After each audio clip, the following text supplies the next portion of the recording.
Good morning. Today is Monday, February the 1st, and this is a special meeting of the Service Delivery Review Committee, which has been called for the purpose of Strategy Corp Inc. facilitating a consultation workshop with respect to the service delivery review of Oxford County municipalities.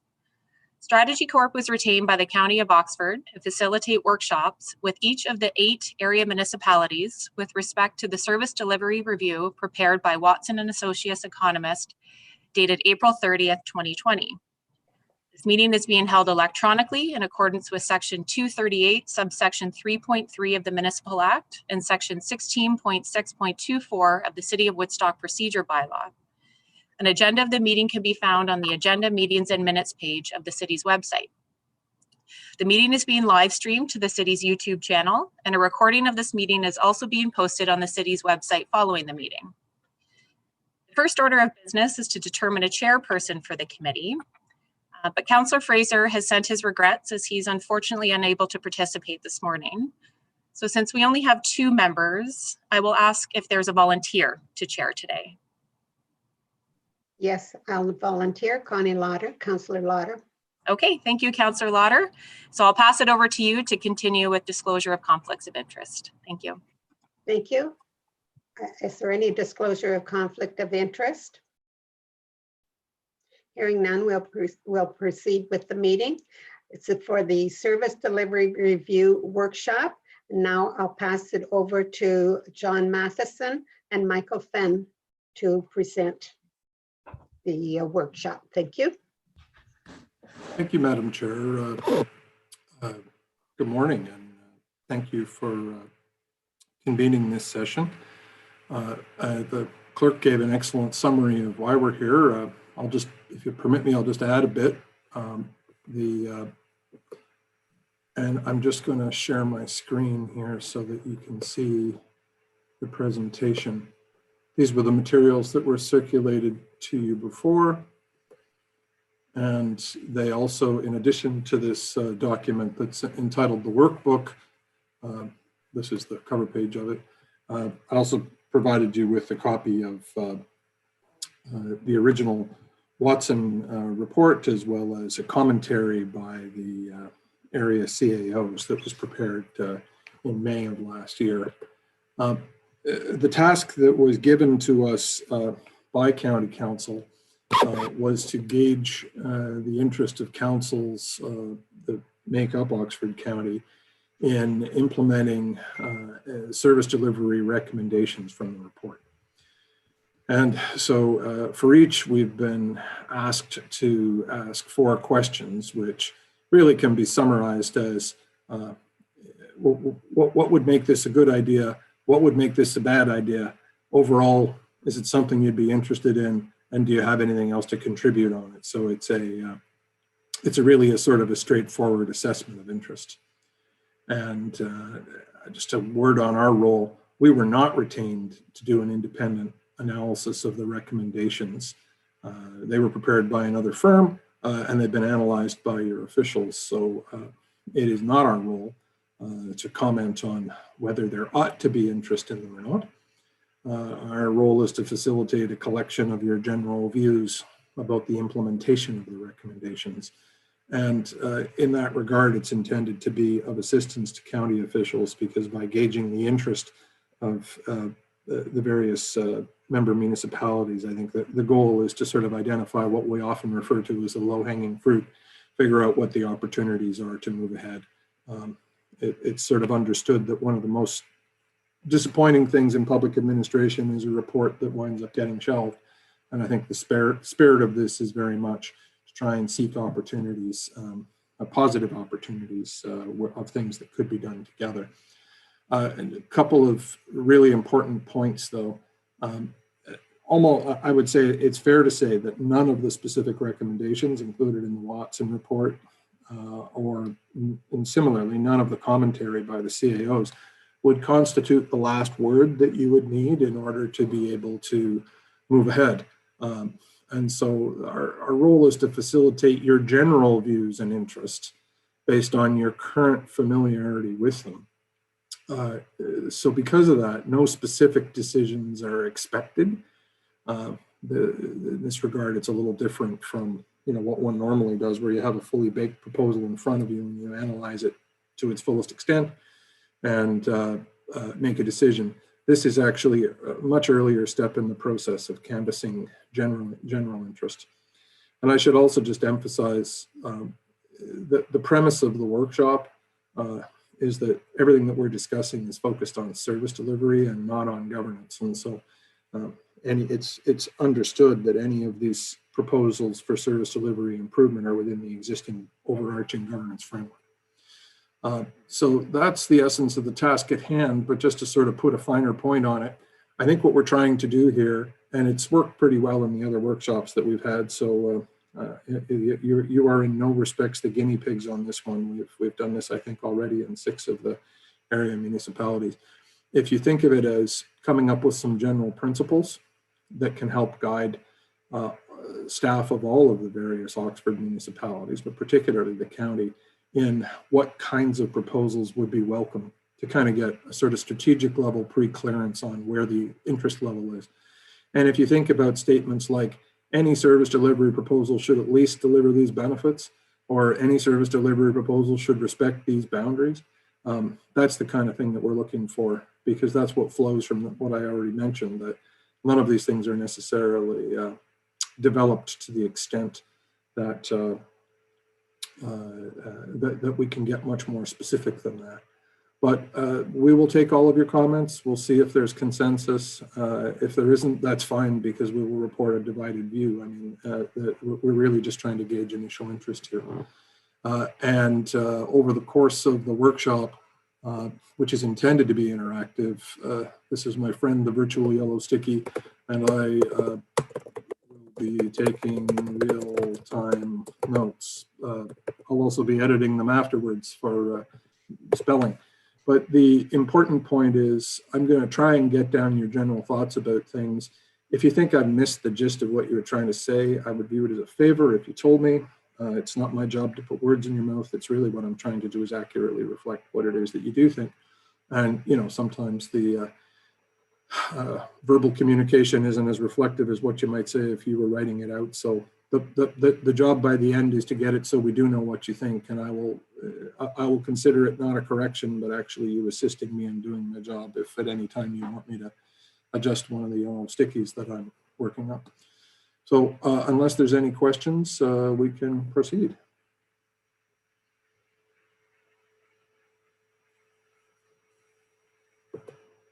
Well, I'm not hearing any questions. I should just take a moment to introduce my colleague, Michael Fenn, who is here with me. Michael, did you have anything that you wanted to add? No, just I'm pleased to have an opportunity to participate and look forward to the comments that members of the council are going to bring to this discussion. Thanks, Michael.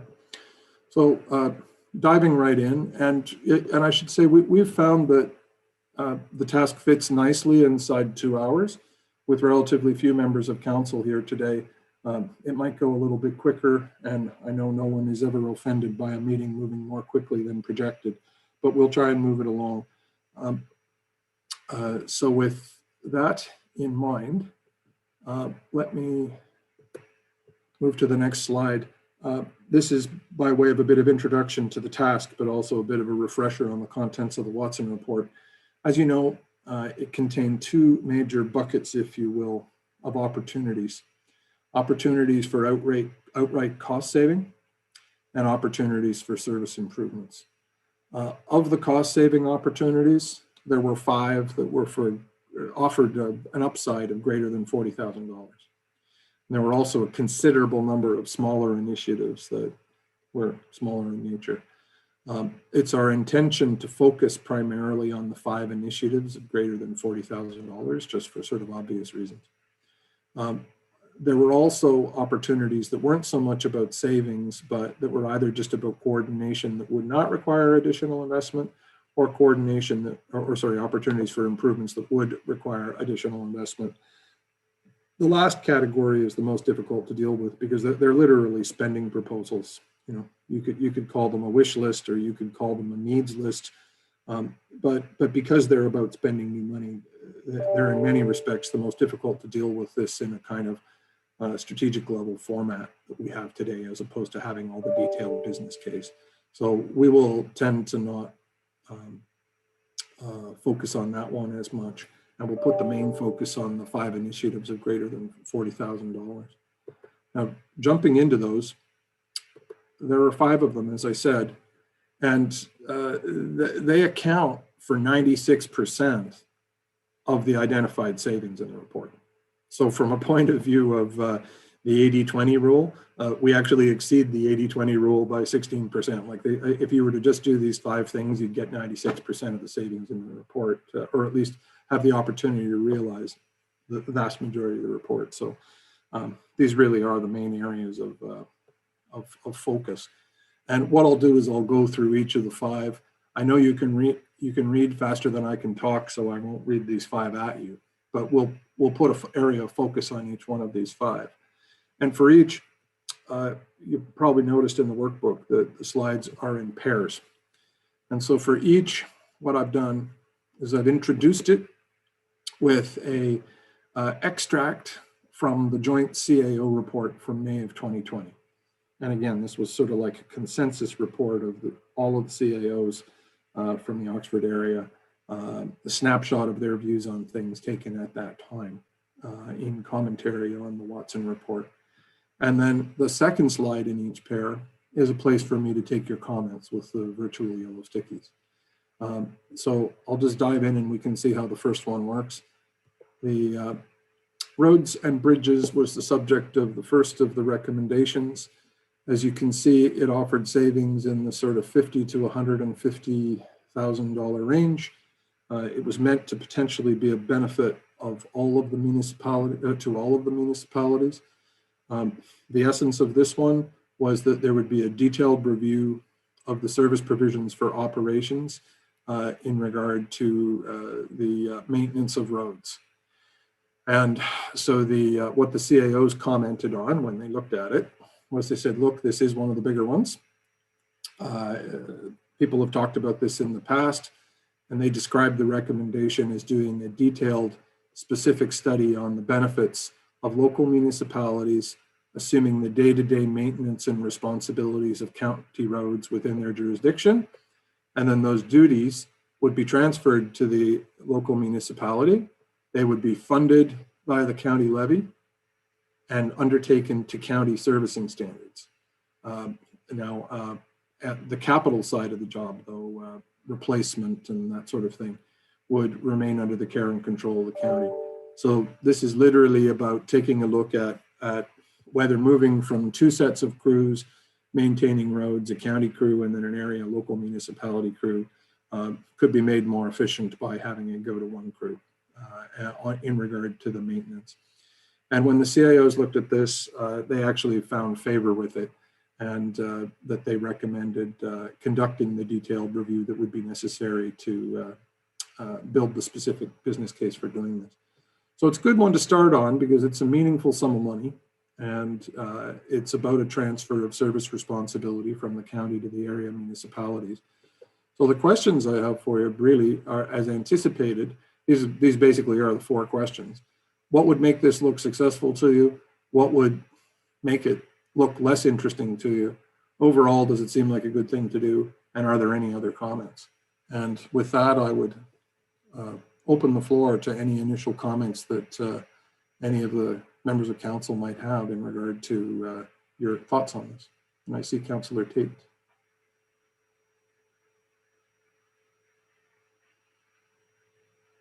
Yeah, just one comment. I'm not sure if you're aware, but we have 2 different their level of service and our level of service are two complete different things when it's coming to do, say, like snow removal for the roads. So there's maybe an issue with that. I think that, I know I talked to one of the other mayors, and his concern was they wouldn't be able to afford to do their own snow removal because by the time you buy the equipment, etc. So just a comment. Did you have, I mean, we're talking to all the other mayors, so I don't want to mix their comments about what they think with yours about what you think about how it would apply to Woodstock. Do you think this could potentially be of interest to Woodstock? Yeah, I think so. Yeah. It's a big cost saving, so yes. Other comment? Yes, I agree with Woodstock, certainly, because just as Councillor Tate has said, our services and our needs here in Woodstock are totally different than in the rural and maybe even the other two urbans. We have snow service 24 hours a day in storms, where in the rurals, they don't have that. So I think this is really important that this study's done. And it also might help identify, we have county roads that's looked after by the county and the city. And when people will say, for instance, Devonshire, oh, there's something wrong on Devonshire. Well, then we have to say, oh, that's a county issue. And it's very difficult for people to understand. We're in the city, and what is this under the city and what is under the county. So I think that this would be good to clarify these issues for the city. Other comments? Just to sort of moving to the general principles, and some of this might seem a bit obvious, but our goal is to try and achieve some general principles for the benefit of staff. When we say it could be a big cost savings, can we just unpack that a little bit? Like the reason we're interested in is because it's like, is it fair to say, is it because it's going to maintain our levels of service, but potentially have the overall service be done at a lower cost? Or what is it that makes it interesting to you?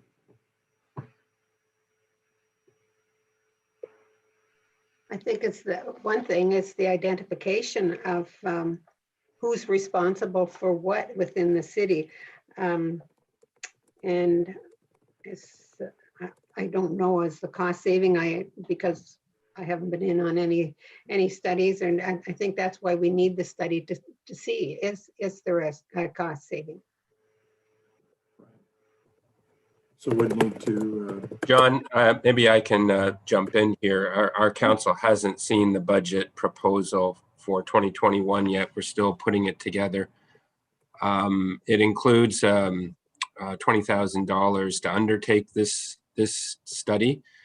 The area municipal CAOs all agreed that we would budget for the costs of undertaking this more detailed study in our 2021 budgets. And our council just hasn't seen that yet.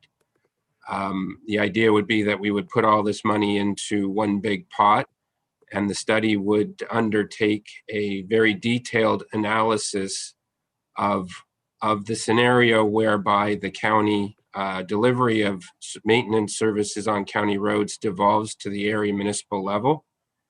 And in so doing, it has to have regard for the differences in the level of service between the rural and the urban, as well as the disposition of the county assets.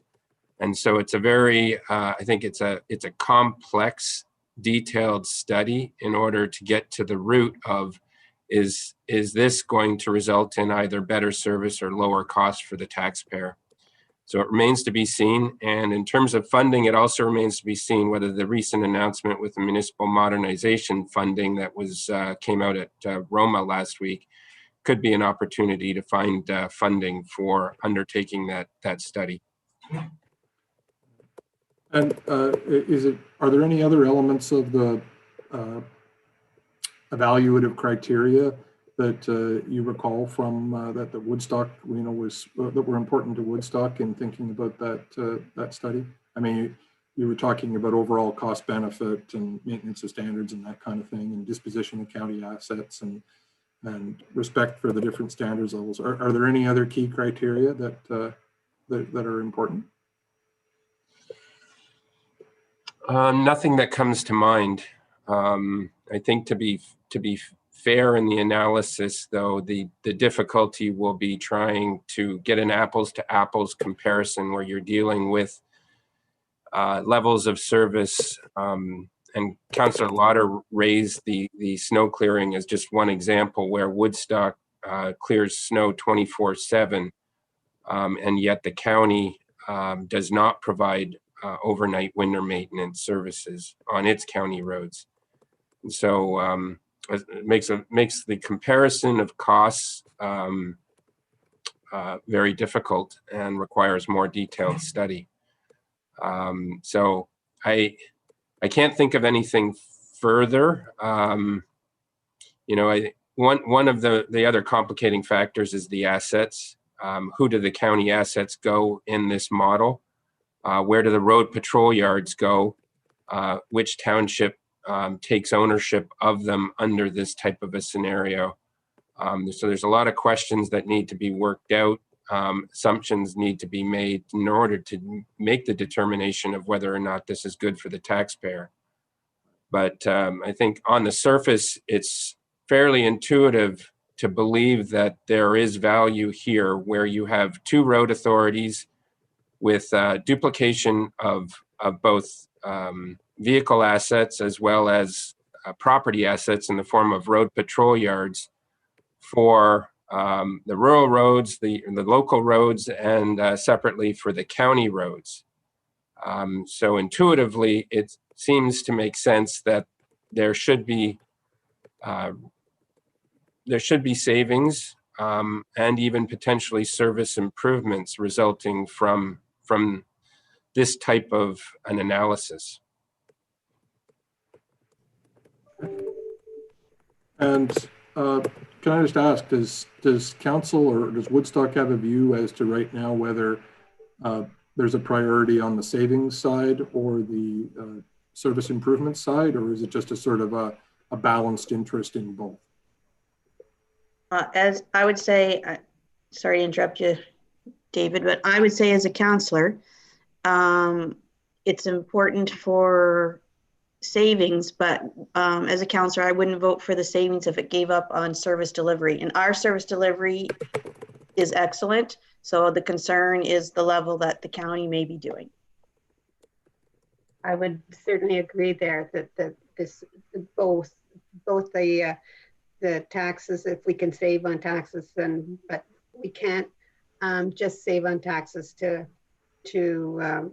lose the service that we already have, because that just would not go over with our taxpayers, I'm sure.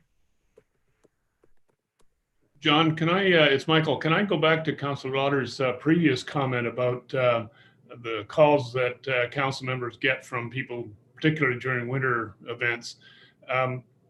Is there an opportunity, the CAO mentioned about the opportunity to look at service standards, I guess to harmonize service standards with, at least within the city boundaries. Is that something that makes sense? I mean, regardless of whether you proceed with the savings idea, is there something that can be done on the harmonization of services, or at the very least some mechanism so that if people have a complaint that it's handled expeditiously and you don't get this that's not my job, it's his job kind of response?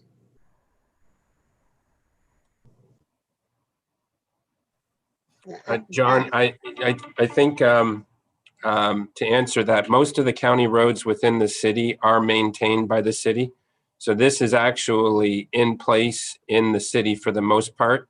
The one exception would be there are some boundary roads that are county roads that have formed part of recent boundary adjustments that have not been brought under this this agreement that the city has with the county where we do that work.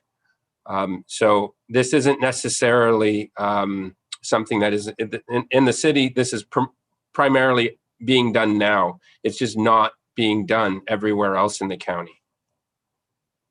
That's Yeah, actually the other thing that I was thinking of is if there's construction, say for instance on Devonshire, and that I can just relate to what was going on this past summer with the construction there, and then people are complaining, oh, it's the city, it's always the city, they're so slow, or they're not doing the job they're supposed to, but the city, that was a county project. So that's where I'm coming from, not so much snow removal or things like that in the city, but there's other issues too. It's not just snow.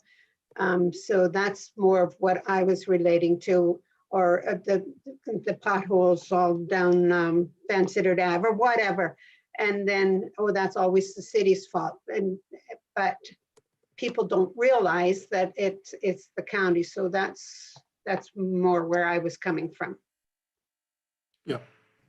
John, No, can I that's- turn one of the questions around and ask David, perhaps, is there any experience that you had as a result of the fact that you do the maintenance on the county roads? Any lessons to be learned in terms of the work we're doing to recommend things back to the county?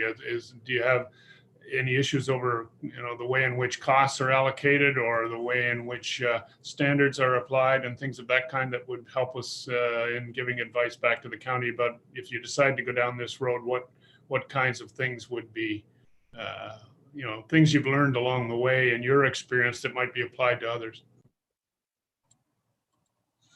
John or Michael, I think the city has a long-standing agreement. It's probably 30 plus years old, and the method of calculation of cost sharing for county roads, it's a simple arithmetic division of the total lane kilometers of county roads into the total lane kilometers of city roads, and we simply divvy up our costs of road maintenance, and it's billed to the county annually. So it's very simple. City council gets to establish and set the level of service on all roads within its jurisdiction, including those county roads. And there has historically been no intervention by the county on asserting a lower level of service or any other level of service. And I think that would be something that needs to be worked out if this is going to be introduced more broadly throughout the county, that the question of level of service should be dealt with. Can't think of anything else off the top of my head. So just so I'm clear, so the city crews maintain city or do snow clearance on city roads and on county roads within the city limits now, is that right?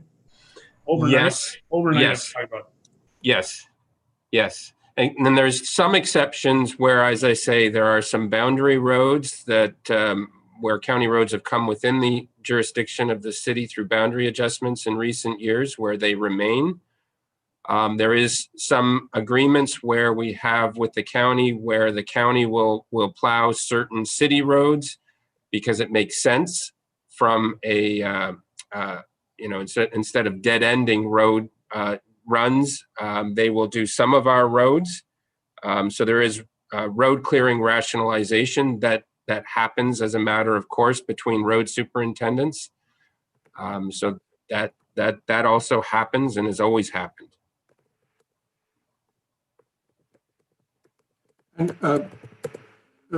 that's a sort of a best practice, I think, when you have staff that are seeking opportunities of that kind. And I guess what you're saying is Woodstock is no stranger to this sort of rationalization exercise. And if the business case makes sense, then you're happy to participate in it. And if it doesn't, then you'll take a different view, but it'll be driven not based on, two-tier politics, but based on just straight business case of what gets the right mix of service and cost. Is that a fair way to summarize your overall position?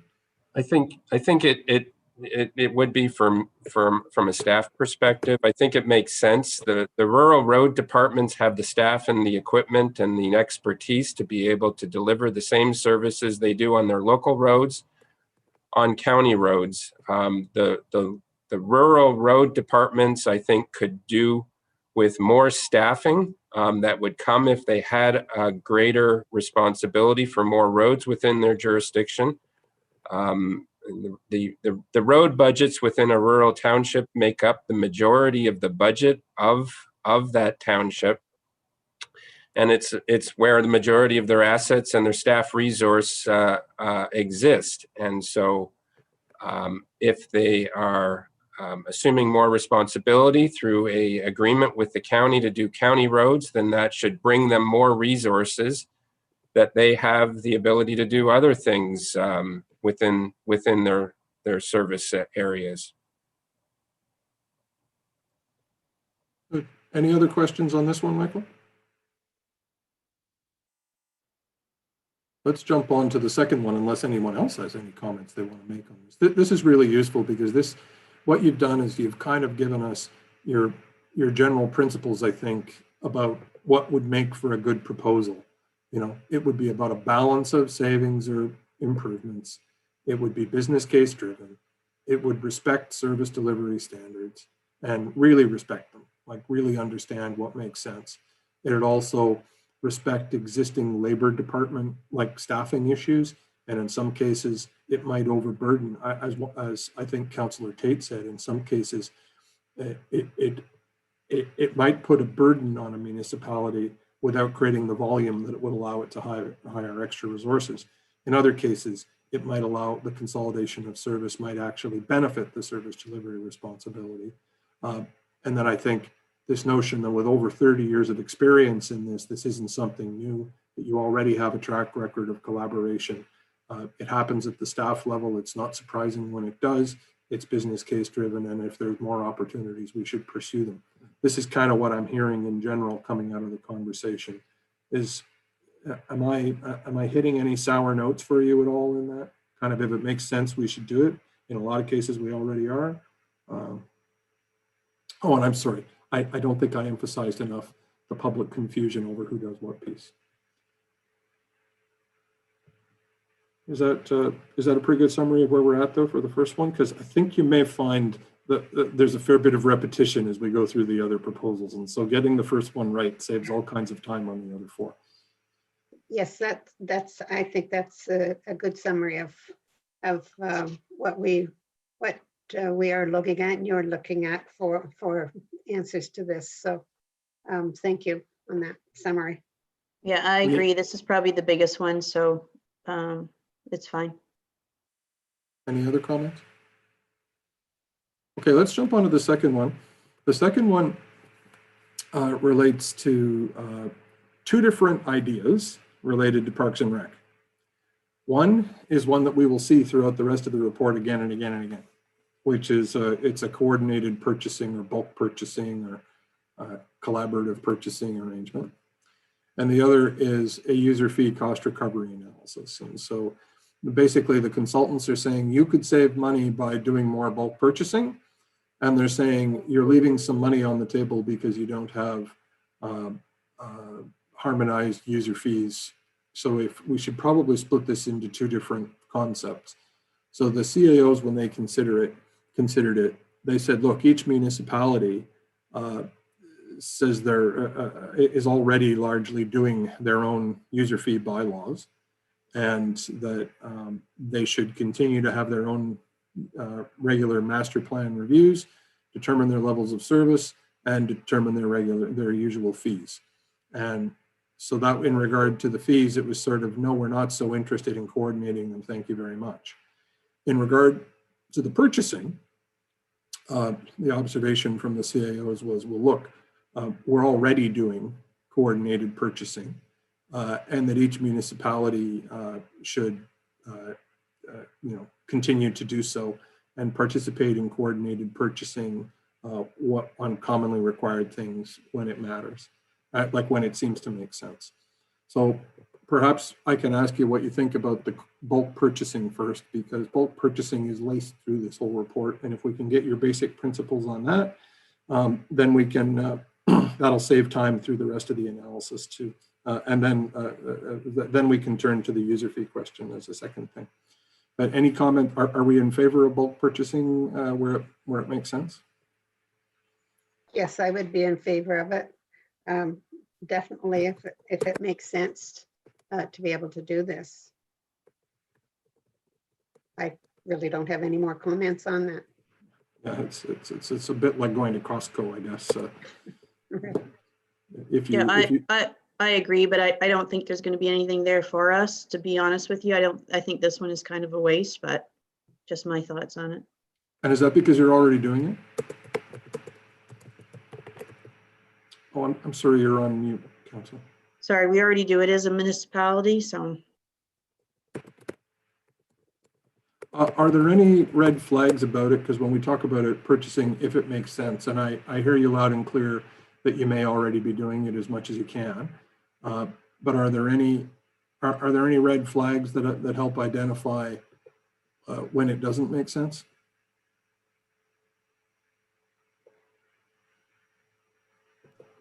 John, one of the issues that comes up, maybe not specifically in Parks and Recreation, but it can particularly in areas like IT, that bulk purchasing usually requires some agreement on standards. So you end up specifying certain kinds of products or processes or materials that in some cases may not be what you're currently using, or may require you to buy a little more than you would have under other circumstances, to use your Costco example, things of that kind.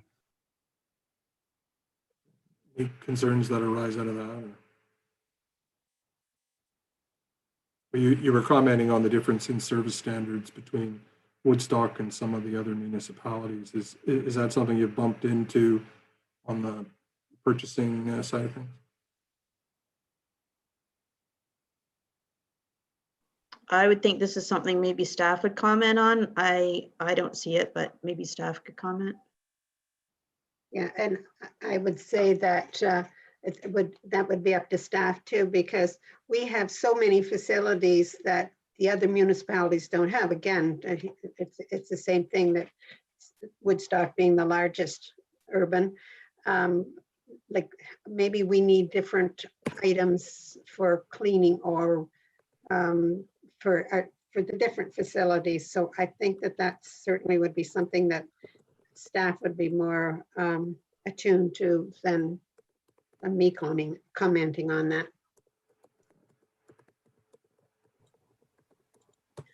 Yeah, I think our counselors have hit all of the relevant points already. I get to say, as staff, we pursue coordinated purchasing when it makes sense. The difficulty with Parks and Recreation is that this is really a difficult one to do that with our neighbors. I mean, obviously we do coordinated purchasing, bulk purchasing for natural gas and things like that. That's not with our neighbors. So as a matter of practice, we do, but it's difficult in this particular area to find things that we can join together to put out larger tenders. You know, we have, as Councillor Louder put, the largest range of services in our Parks and Recreation assets.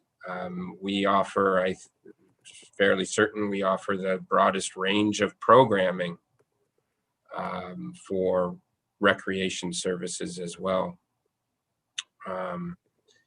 And I just don't see there being much to be found here. Has there been any bulk purchasing associated with COVID, like for cleaning supplies and things of that kind? Have you found you can get what you need, or do you think that you could do better if you did it countywide? Any of those kinds of considerations? No, I haven't heard of any coordinated purchasing for COVID supplies.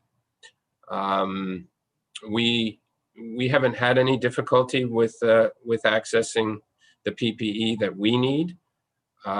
We've been finding prices, better prices each time we go to market to restock. We have, we have helped other municipalities with who we're using to purchase from, and I know they've gone and made purchases of their own. Yeah, we haven't, I mean, from our perspective, we're able to purchase in the volumes that attract the lower prices, and that's what we've been doing. We sometimes hear about buying local and some concern about not wanting to necessarily give up the ability to buy local. Is that part of your purchasing equation as a community, or is that, or is it more the lowest price is the law, as I think somebody says sometimes? We definitely try to use local where it's possible, but I'm sure you're aware we're using taxpayer dollars, and we have to have respect for the taxpayer dollar and seek out the best value. And sometimes that just isn't local.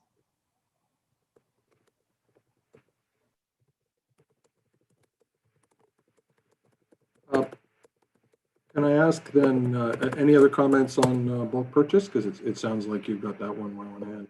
And it sounds like what you'd say is, well, yes, of course, we're broadly supportive of it if it makes sense, so much so that we think we're already doing it pretty widely.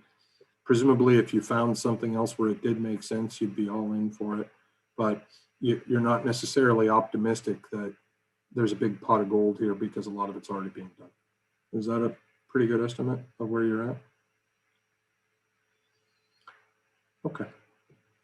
So can I just ask on the other point that was woven through this one was all about the user fees. Any thoughts on the user fee thing? I don't think that we can have coordinated user fees because, again, our municipality, our city, has so many different programs that other municipalities don't have. Our costs could be higher or lower. Staffing, wages are different. I don't see that would benefit us at all, but that's just my opinion on it. Yeah, I agree with Councillor Lauder. I don't even think that's anywhere we should even go, to tell you the truth. John, one issue that comes up sometimes when the city and the surrounding county have, quite noticeably different levels of service in recreation and parks and culture and things of that kind, is you get a bit of an influx of people from other municipalities coming in to use your facilities. Is there anything in your fee structure that speaks to that issue? I know it comes up, say, in libraries and places like that as well. I don't think there is. I know I sit on the grants committee, and I know that some of our applications that come in, we will look at how many are from the outlying communities and how many are from the city. But we always like to have more from the city, of course, than if we're going to be issuing money for them in the grant.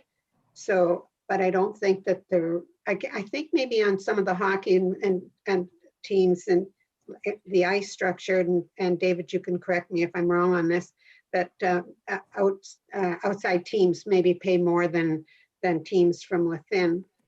But I don't think there's a lot of that.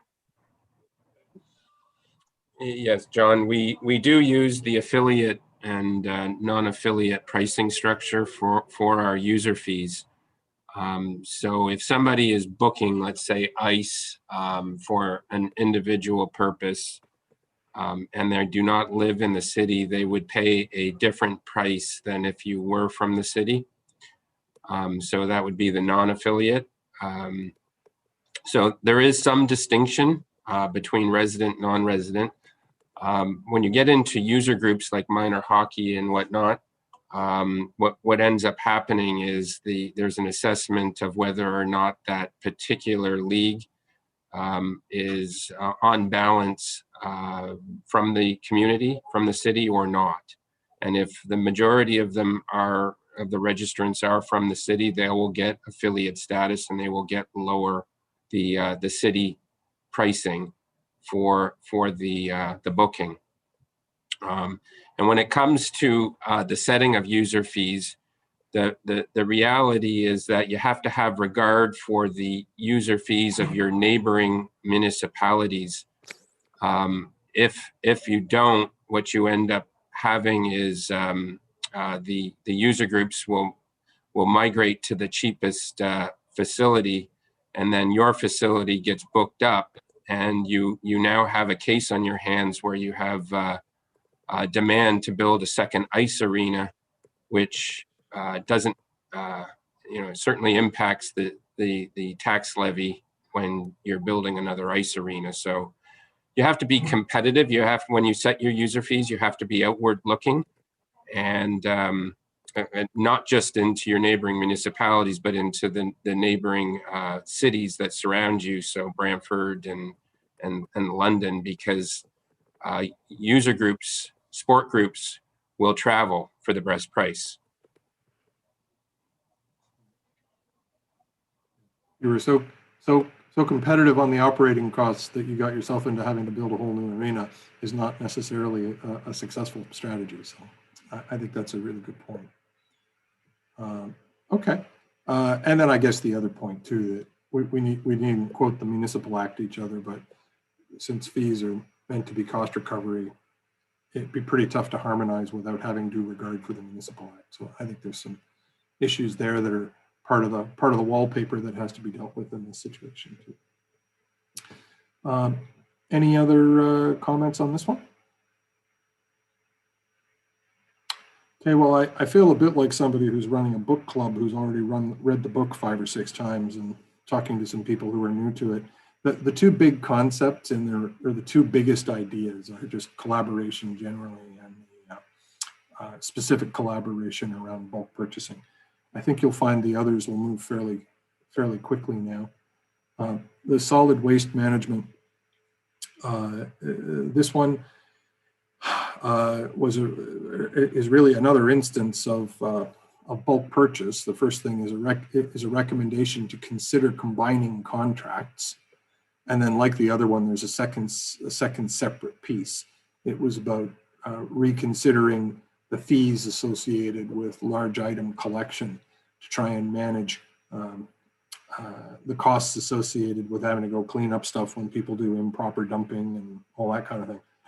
So focusing on the first, there's a recognition that Woodstock and Southwest Oxford have waste collection under agreements, and there's a recognition that those agreements have different end dates and that they haven't been harmonized in the past. The general suggestion was, boy, perhaps you should try and harmonize them in due course, having regard to the realities of contracting and such.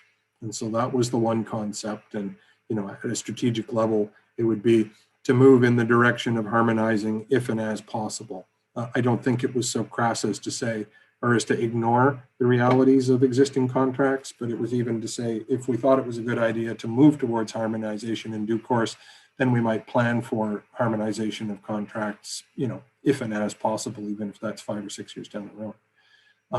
The second one, and sorry, when the CAOs looked at that, they concluded that there wasn't any consensus that there was a need to roll these separate contracts into one county-wide contract.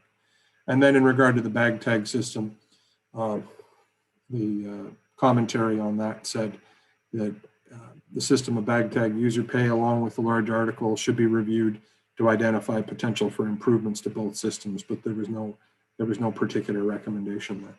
So firstly, any thoughts on, to the degree that this is another instance of bulk purchasing? I think I already know what you think about bulk purchasing, but anything specific about it as it relates to the solid waste side of things? No, I don't have anything. I agree. We have separate contracts, and I would never relook at those contracts, especially the one that ours is set up. Yes, and I think that was looked at a few years ago, and we stayed with what we were doing. And I think that if people are satisfied with it and we have good system. I don't know about the tickets, I don't know if you want that right now, but I was reading about the tags for large items. I think that might cause a problem again, because people then are having to put a tag on it, and again, they'll throw it out in the country or throw it wherever they want, rather than paying when we've already got that system right now. So that's just my thoughts on that. Other comments?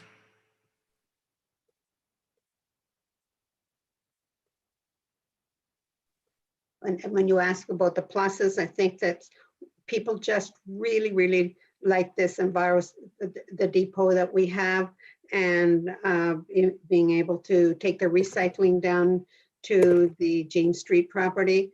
That's all good, and I received lots of comments on that, how wonderful that service is for our citizens. Okay. Nice to hear. It certainly is a growing interest on trying to minimize waste of all kinds. Any other thoughts on this one that might help the county? I guess if I were to summarize this as, look, the contracts are the contracts and our service currently is good. So there'd be a fairly high burden for us to be interested in changing things. Is that a... I would agree with that. And I think also Councillor Lauder hit on the bulk item, the tags for that.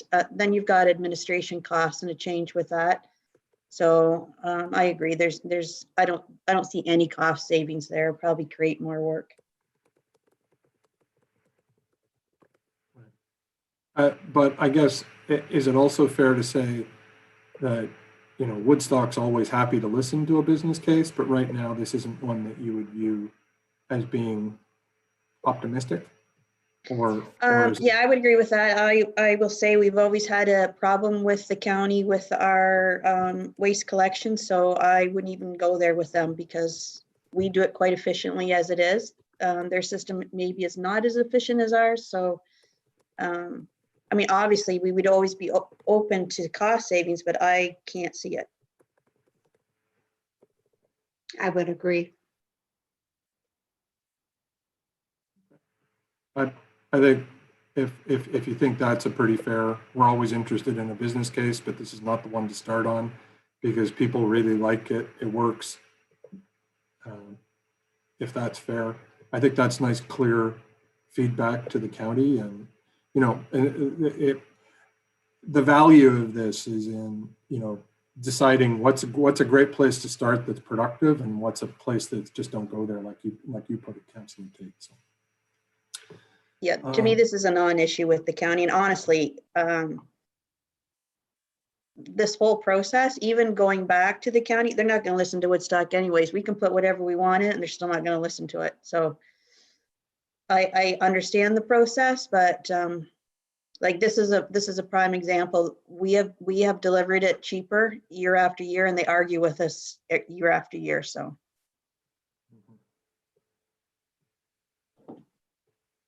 Okay.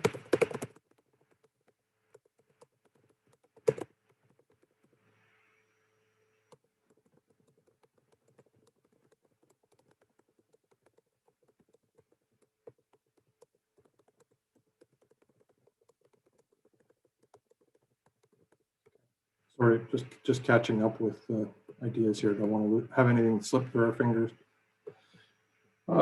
Any other comments on this one, or we can move along? We're doing pretty well on time, so thank you for this. This one is interesting, but it doesn't really relate to you because it's a recommendation around the consolidation of the rural and non-Woodstock police service boards. This one recognizes that you have your own, and so it doesn't really apply. I don't think we need to spend a lot of time on it unless you have any general observations on it. But the idea was that some of the other municipalities who currently have their own police services boards could combine in order to reduce the overall burden of meetings and such, and some of the administrative costs associated with them. when the CAOs considered this, they said, look, this might be a good idea, but it's likely to become a legislative requirement from the province anyway. So if it does, we'll do it then, but we won't take any immediate action. But again, it was recognized that it didn't relate to Woodstock directly. So I don't know if you have any thoughts on this one. Otherwise, we can move along. No, I think as you're saying, and what has been said, that the province is going to be looking after this anyhow, and it doesn't concern us.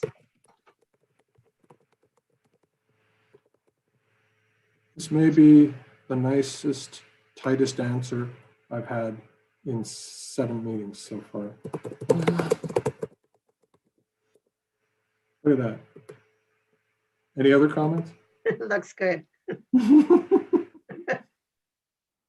If I were in the business of giving out gold stars, you might have just gotten one of them. So this one is about sharing, and it's about the sharing of specialized maintenance equipment for the maintaining of trails.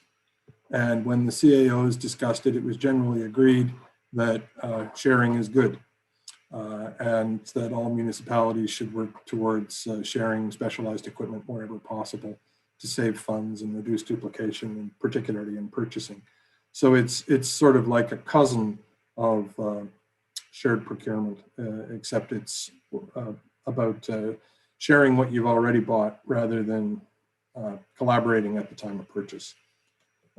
Any comment on the sharing file? I can understand the sharing, but what I don't understand is who do they expect? Say, for instance, if we have the equipment, we have so many trails here and they are beautiful trails.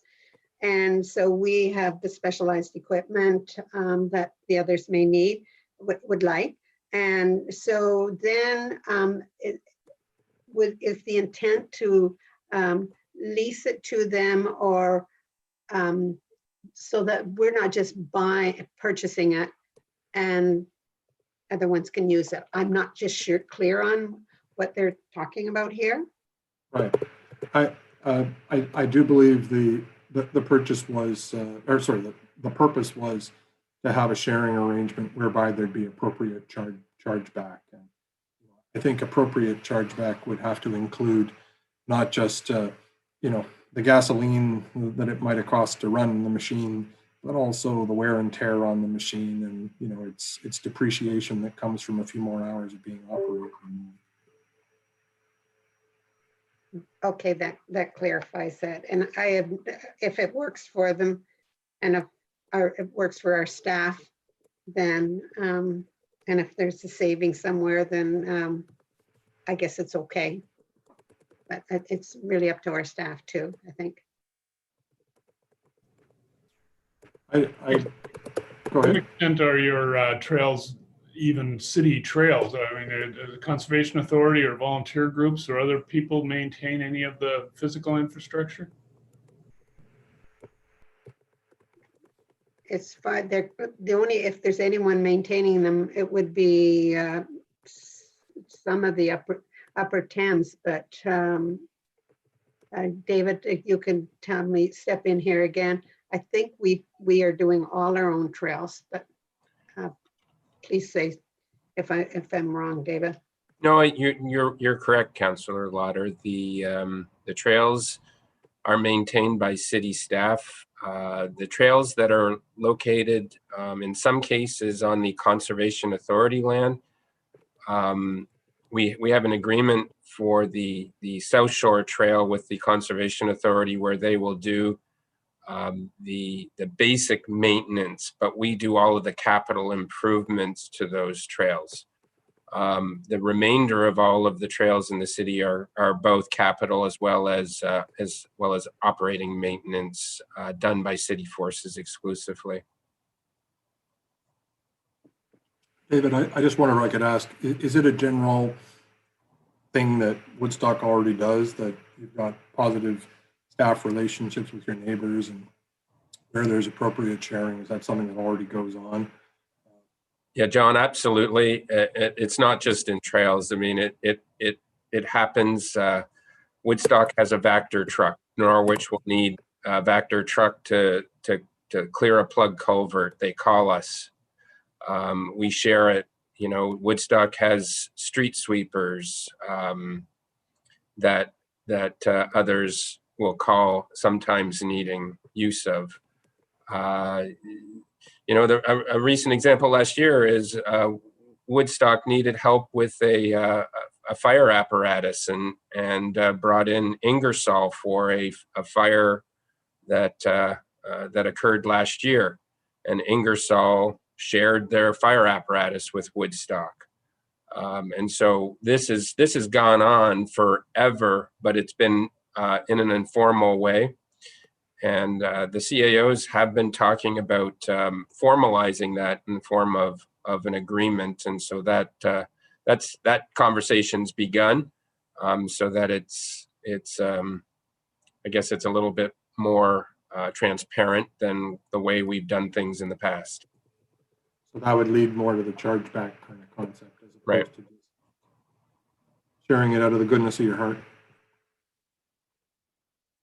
Okay. Any other comments on this one? Okay. So congratulations, you have got through the first 5, which are the 96%. And I just want to sort of cross-check what we've got so far, because this is something better to do the sort of summary now than wait till the end. We already kind of went over what your general thoughts were in regard to the roads and bridges, and I think so far I have not heard a single "we're not interested in working with the other guys," except insofar as it's case specific, because you already feel like you understand the file. But generally, there's no not interested in collaborating with your partners. It's got to be business case driven. Business case is like with a capital B and a capital C. It's got to take in service levels. It's got to take into effect savings. It's got to take into account like practical matters about service standards and impact on staff and all that kind of thing. So it's a broad interest, and I think it's fair to say that what you sort of if it's okay, what I'd like to be able to report back is we never heard that Woodstock would not be interested in a business case driven proposal, because that's the real critical one, because as long as you guys are totally open for collaborative business, then that creates the safe zone for staff to be creative every single day of the, like, not just when you're doing a service delivery review, but every single day of the year. And so as long as I'm not putting words in your mouth there, and I heard you loud and clear on the waste. And the reason I think it's safe to say this, notwithstanding the caution on the waste, was there you even said, well, it's not that we wouldn't be interested, it's just that we think we know this file really well, and we're just not sure what could be said. So start on other things that are more productive. But if I've got that right, then we can move on to the second category. But I'm happy to take any other thoughts that might have occurred to you now that you've thought it through in like 5 different contexts. Does this still seem to reflect your overall view on things? Yes, I think so. I don't think we can improve on it anymore. At least I can't. So No, I agree. I think you've captured it. Perfect. So let's just dash ahead, and I think you'll find that we're through the worst of it now. Not that any of it's been all that bad, I hope, but the smaller initiatives. This is 10 smaller initiatives that have a combined upside of up to $30,000. So that's a combined upside of $30,000. So you know, no dollar is too small. No taxpayer dollar is too small to save. But there's a reason why I put all of these on one page instead of giving each one its own page, because they're significantly smaller. And what I've done in each case is instead of giving it its own page and giving you the whole CAO recommendation, each one got its own line, and I just gave you a quick summary of what the CAO said. But in case, for your convenience, I also put the page references in case you wanted to take a look at it again. But given that in some cases we're talking about splitting $1,200 between 8 municipalities, like, some of these things are pretty small potatoes. So I can kind of group them for you a bit to accelerate this. And I think the main benefit of looking at this isn't to get into the weeds on any of them. It's to just see if anything occurs to you that hasn't already occurred to you in the big five, if anything pops up. But we don't need to sort of do a detailed line by line here. 4 of them, the ones that I've highlighted in yellow, are actually just more instances of our friend coordinated purchasing. And so there was, joint tendering on animal control and looking for a single billing provider on water and wastewater, and doing some coordinated purchasing on cemeteries. And so, and in each case, you can see the CAOs I typically said we might as well just keep the status quo on this one. So those did not find a lot of favorable comment, I think, because of their specific circumstance. But the way I would interpret that is, if it did make sense, you'd already be doing it, or you'd be happy to do it. But in these particular instances, the specific recommendations seem to be a bit of a stretch. I think that was the gist of it. But that's the only way you can sort of square the general interest in bulk purchasing with the sort of specific, let's not bother in this case. So I don't know if anybody has any comment on those. Otherwise, I'll pop on to the next. And hearing none, and I'm just seeing I need to grab some yellow stickies here. The second category is about sharing or coordinating on capital optimization. So it's both on wastewater and coordination of ambulance and fire. In other words, potentially doing co-location. And it may be slightly unfair to have put these on the small ticket page. It's just that no specific saving was identified, but obviously saving money on capital can be significantly more than $1,200 divided several ways. So, so this is no small thing, but in both cases, the gist of it was that yes, there ought to be capital plan optimization and working together to facilitate joint construction where possible. So those 2 were endorsed to that degree. And I don't know if anybody has any comment on those.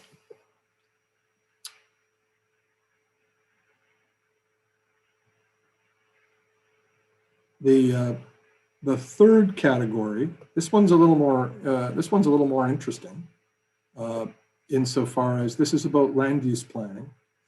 And this is about, right now you've got a local planning meeting, and then you've got a county level planning meeting. And the recommendation is, as a red tape reduction measure and streamlining of the process of land use planning approvals, the idea is that the county delegate its public meeting to the local level, and that you have one combined meeting for the 2, instead of making everybody do the same meeting twice, but once through the town and once through the county for the same application. And so that one isn't so much a tendering thing or a planning thing as it is a hardcore operating thing, streamlining to speed up the process. Is there interest in that one? Yeah, I think definitely. And Connie and Councillor Ladder and I had this discussion last night. When a planning application comes to a specific municipality, when it comes to county, you're not voting against it anyway. So it is a repetition. I'd like to see that looked at. It should be done at the lower level. There's no reason for it to be done at 2 levels. I think it saves staff time too. I would totally agree. I sit in on some of the county council meetings. I'm not on county council, but it just seems like a useless state. I've listened to it at our county, at our city level, and then I go and hear it again at the county, and then if I hear something from Ingersoll or any of the other municipalities, I think, why am I going to vote against anything that they've already approved or not approved in their municipality? And who is it? Why would city councilors want to go against what the recommendation from that planning. So I think that it's down at the lower level. It's much better, and let each municipality do their own, and saves time and all that, having and duplication especially for people that have to go and sit in these meetings. They've already sat it in at the lower level, and then they have to go to the county. So it just, I think it would cut red tape. The other ones are largely related to the rural municipalities. The one we haven't spoken to is on emergency management. There was some question of whether there needed to be additional coordination from the county to assist in emergency management planning. But when the CAOs considered it, they thought that that should be left to the local municipalities to arrange, because I don't think it was viewed as being of universal interest. So that one I think might have been a greater interest to some of the smaller townships than a place like Woodstock.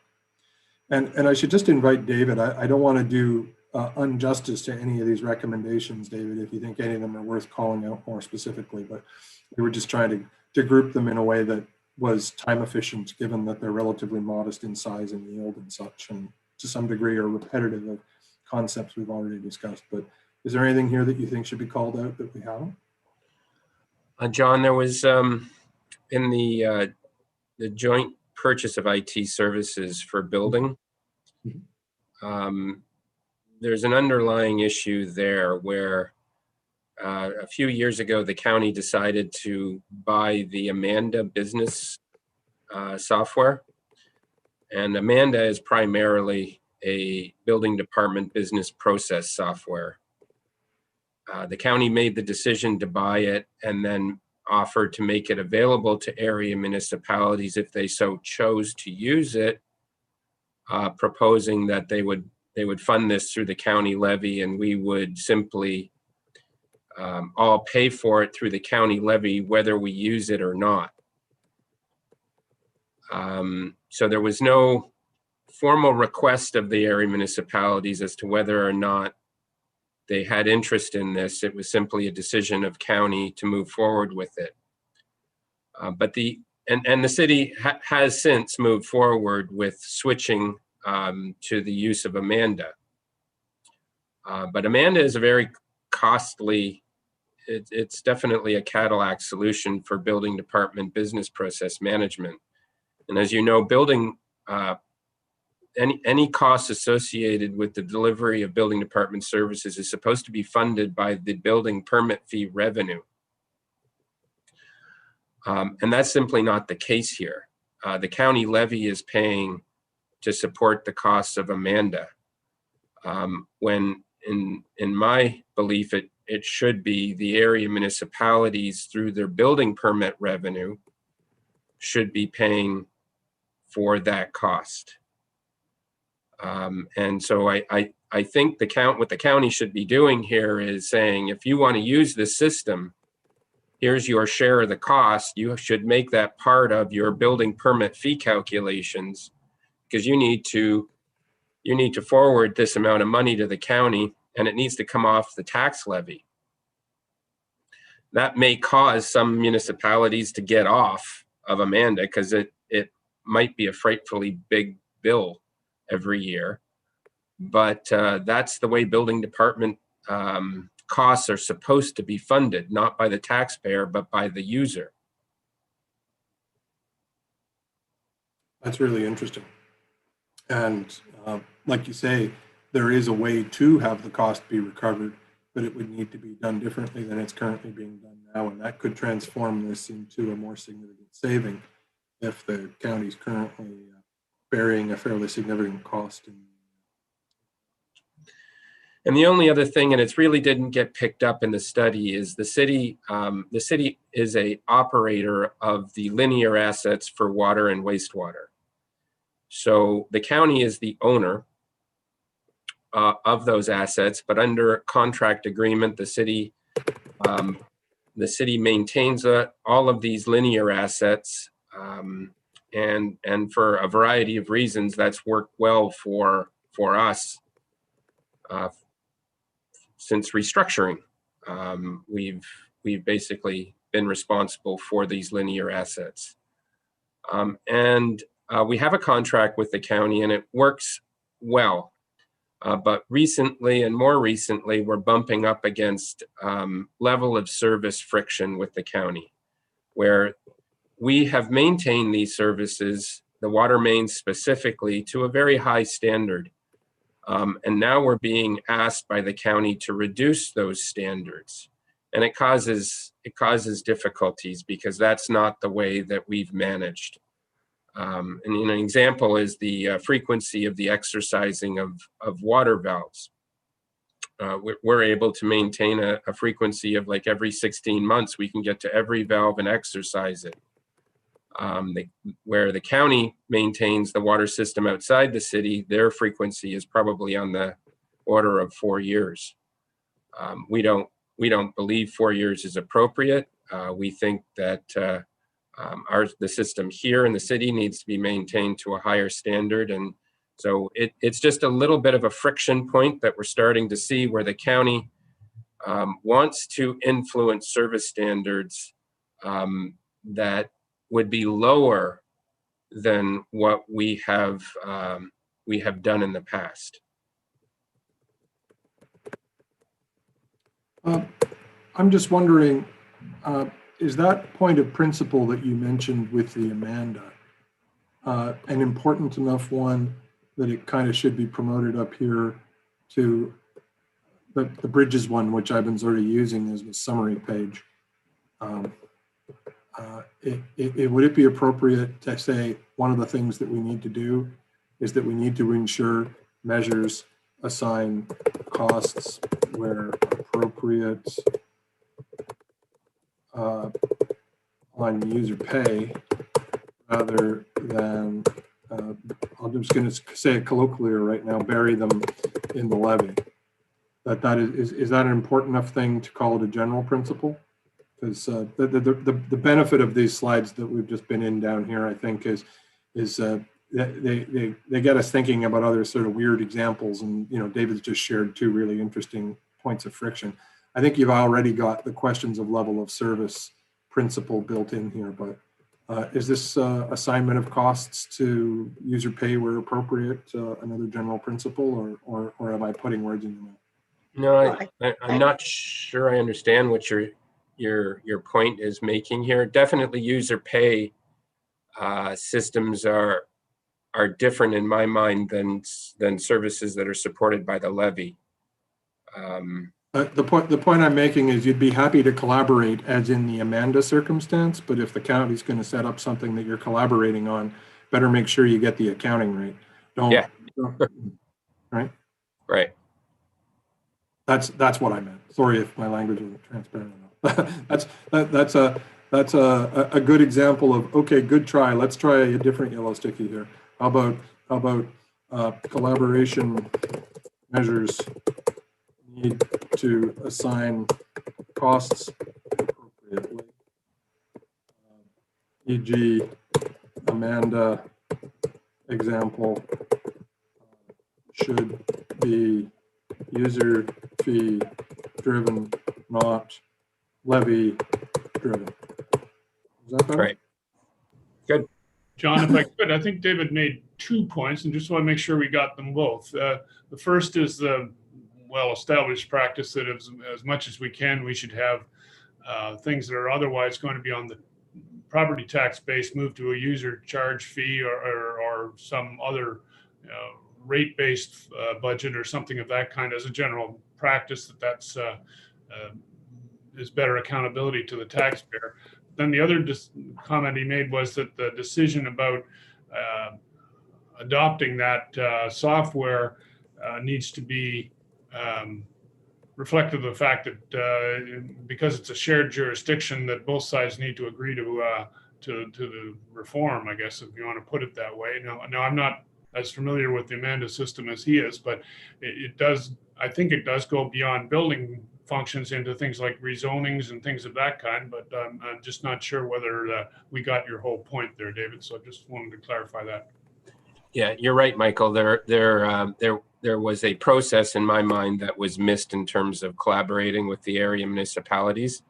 And you're right, there is a function of it with respect to the management of planning application businesses. But it's really, to me, that's really a very minor role. I can't imagine anybody buying Amanda to manage the business processes of planning applications. The county already had a system to manage those business processes. They didn't need Amanda. And from my conversations with the planners, that this was not something they asked for or sought. And so there was an issue with respect. I believe the county just made unilaterally a decision that they were going with this product without seeking the input from the area municipalities. How'd I do on this second orange one here?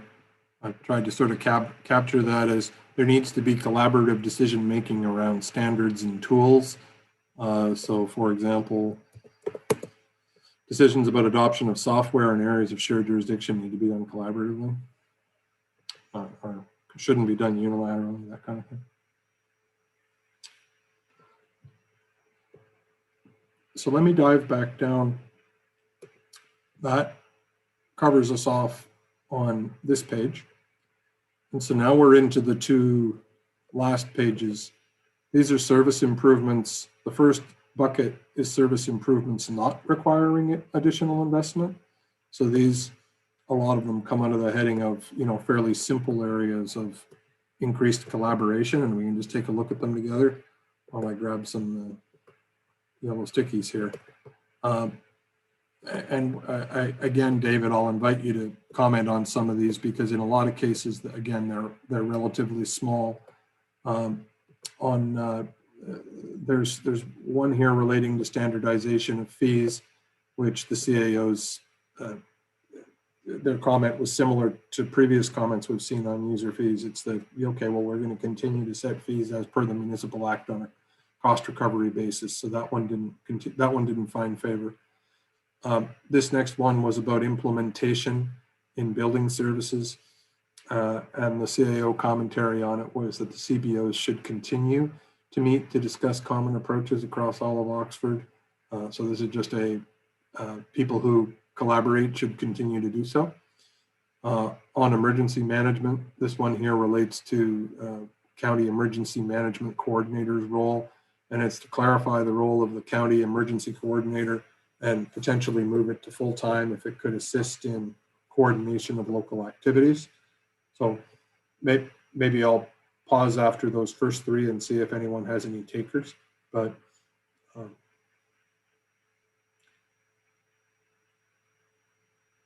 and seeing none, I'll go ahead, David. Yeah, John, no, in terms of shared bylaw enforcement staff, it's difficult, but it's been actually done. The city did actually provide contracted bylaw services years ago to some of our neighboring townships. So there is historical practice of that. One of the things I think that many of us sometimes need is prosecutorial services. None of us have particularly big bylaw enforcement services, and when you have to proceed with POA action, finding someone to prosecute your matter is sometimes difficult. It would be nice to see a coordinated approach to prosecution services.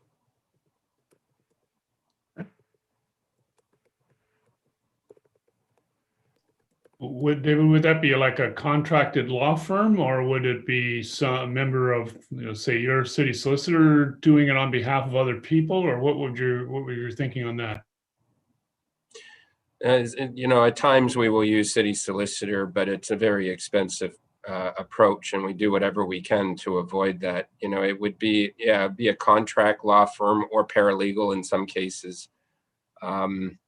Could certainly handle the type of work that we would be needing, and it would be very infrequent likely.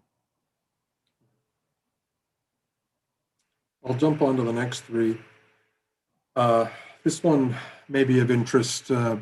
It's around, well, if you're thinking about transit down the road, the idea that to the greatest degree possible, the urban municipalities should be kind of thinking in a holistic fashion about this to improve their chances of overall success in funding applications.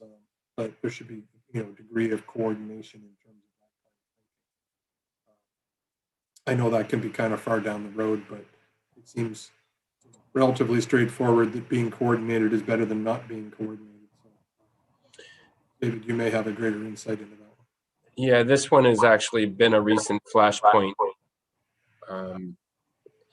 in terms of the county proposing to operate a northern intercommunity transit system. It came as a surprise to us because they didn't raise the ambition of them wanting to be a service provider for transit services through this entire service delivery review. It just came out of the blue last year, just after this service delivery review had made its rounds around all the area municipalities in the county. And at that point, we advised the county that if they wish to get into the transit service delivery business, that they're certainly welcome to, but they need to go through the triple majority process because right now it's not a sphere of jurisdiction that gives them that opportunity. And it's something that Woodstock would be welcome to go through. But the county decided that they would rather use an interpretation of the Municipal Act that their participation financially supporting a transit system would come in the form of a grant, and so relieve them of the spheres of jurisdiction restriction. So does this point us to a more general principle? Like, here's an important area of service. I mean, transit, can really be life-altering or community-altering. Should be a positive initiative, and as you said, you would have been more than happy to talk about it, but the way in which it was brought forward became itself part of the issue. Is there another general principle here that sort of actually asserts the importance of coordinated planning, coordinated collaborative planning among upper and lower tiers for this sort of thing? Or what do you think? Is there something else that belongs up in the summary that not just buried down here in the detailed notes? I think I would put on it that transportation is not a responsibility of the upper tier, so it shouldn't even be here, as far as I'm concerned. I mean, this is costing us a lot of money because it's not even in their sphere of delivery whatsoever. So I'm not even sure why it's on here. And as our CAO pointed out, they sprung this crazy thing on us after all this. And this is they haven't even adopted doing this report. So I would remove transit because I think it's a complete waste of time. It's not in the sphere of the upper tier. So that's and I think we've been very vocal in Woodstock period on this. Our council has been unique, well, except for one vote. We're all in agreement on this. So perhaps the general principle is whatever we do, we should respect the jurisdictional spheres. Yeah, that's a good way to put it. I agree with that. I agree there too. There's probably quite a number of issues that you could add that to, but this is one right now. Well, look, if it's okay with you, I'm gonna pop it up to the top as being another, because we're looking for the general enablers of what's going to make things work, right? So No, that's probably one of the first issues is the county should not be in, they need to look at what their jurisdiction is and not get into items that have not their jurisdiction. So they're putting that on all the taxpayers of Oxford County. Collaboration is good, but let's not collaborate if it's not respectful of jurisdictional spheres, because it's not an appropriate thing to be exploring in the first place.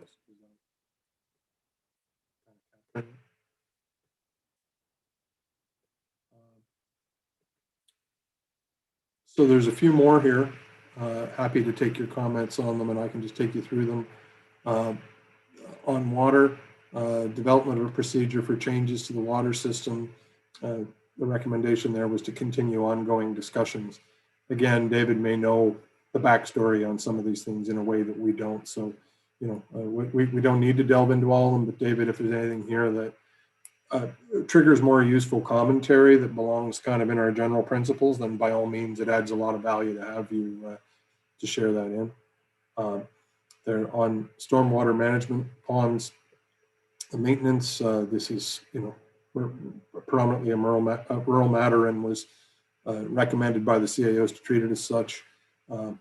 There was a, yeah, we ought to encourage backyard composting recommendation with no particular implementation plan attached to it.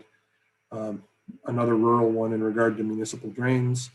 On cultural service, there was a recommendation that there be opportunities be explored to collaborate across neighboring municipalities to create links in the sharing of space and economic development and tourism generally.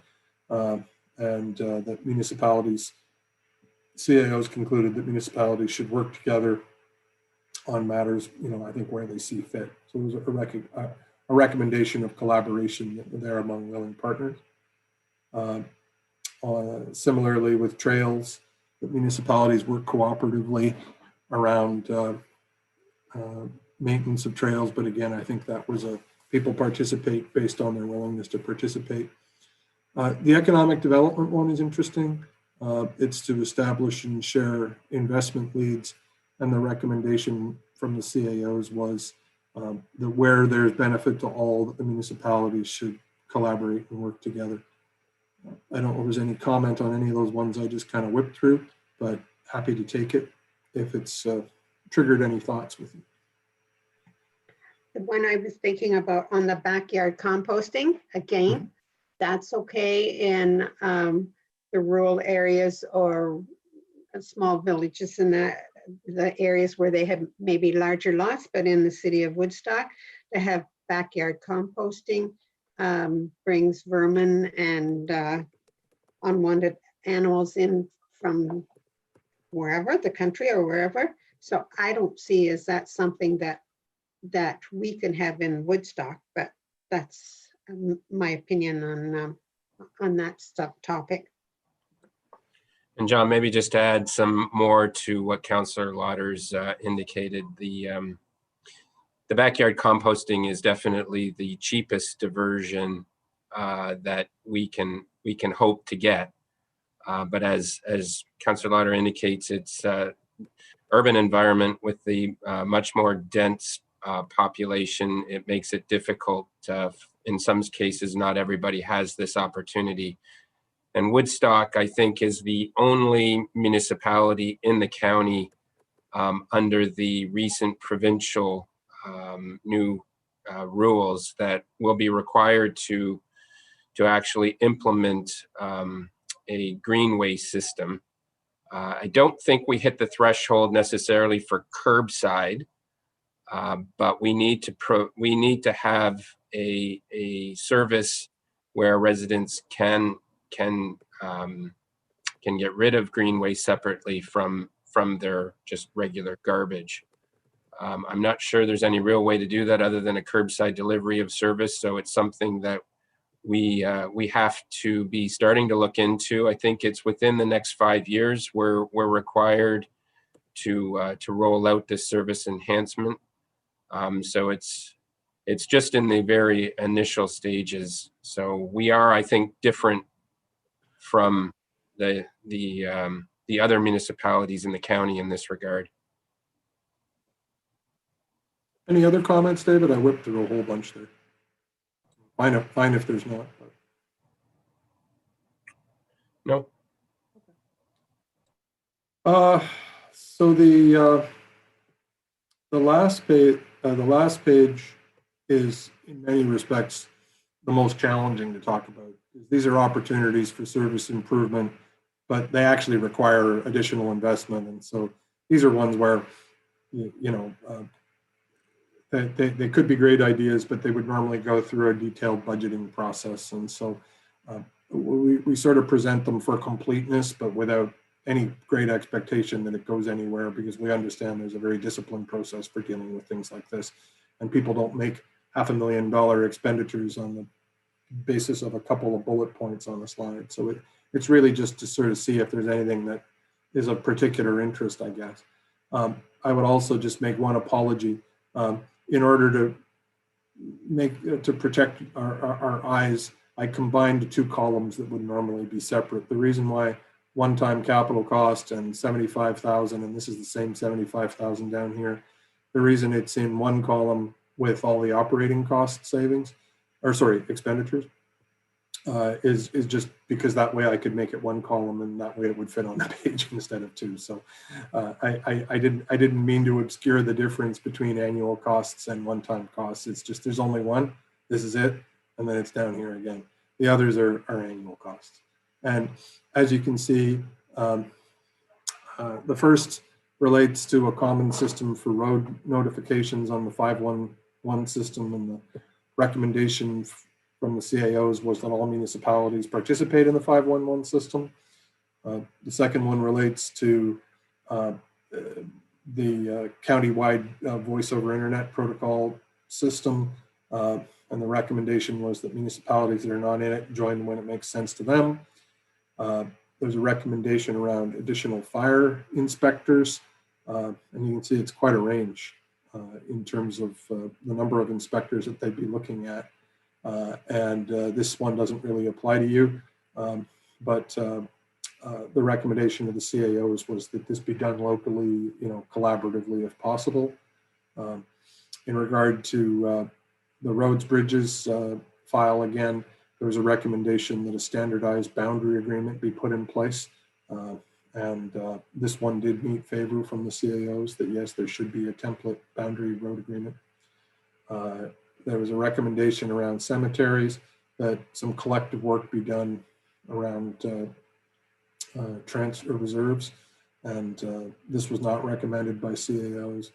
On Parks and Rec, there was talk about, additional staff, and the CIO said each municipality should take a look at their own needs on this through their own recreation plans, that it's not appropriate to do this collectively or through the county.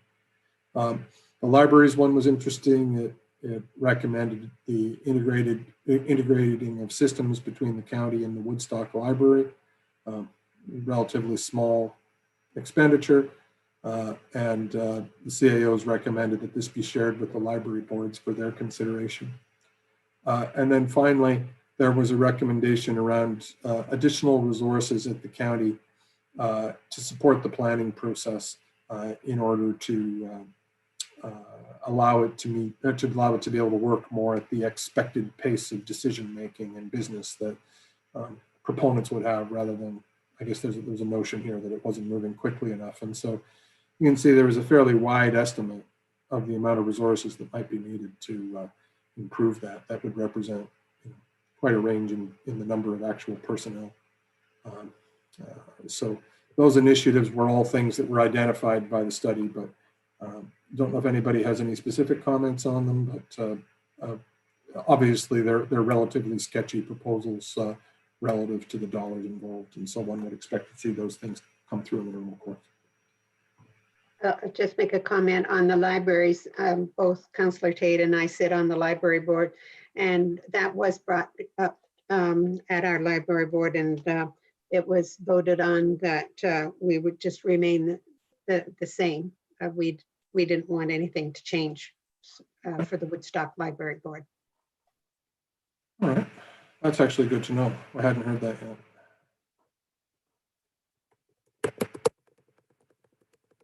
Any other comments on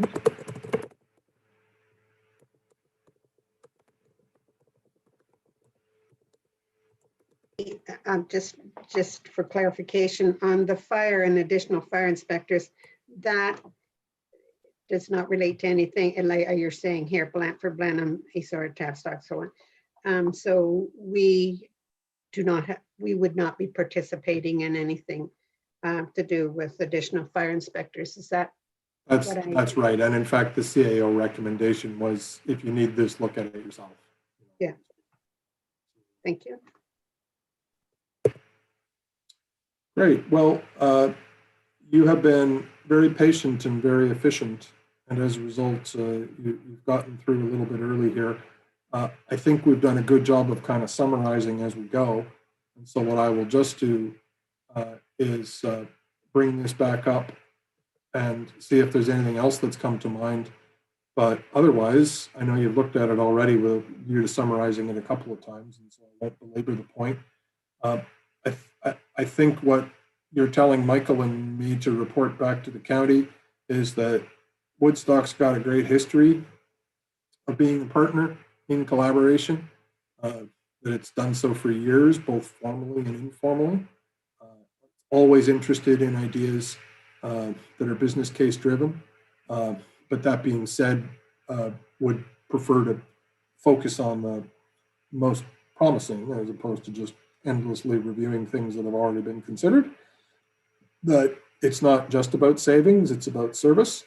That there can be other ancillary benefits of ending confusion over who does what, and that this can be very beneficial to the public and also just simplify communication and the like. But that we need to see overall benefit backed up by business cases. But the other thing is, when considering things, we should be respectful of jurisdictional spheres. We should ensure that collaborations assign costs appropriately and don't bury things on the levy that should otherwise be directed in other ways. In other words, we need to be prudent and in the way in which we do share costs and services. We need to always be thinking about the disposition of assets and the impact on the capital side of operational decisions. And we need to have due regard to urban and rural service standards and just generally be like collaboration. You can't be collaborative without being collaborative.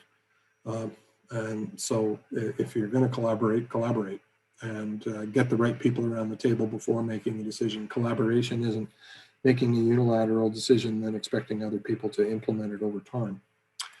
I think that's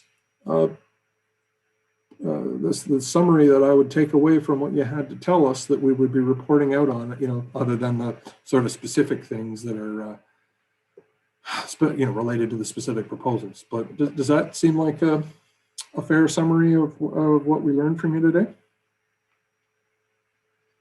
Yeah, I think so. David, do you have anything to add?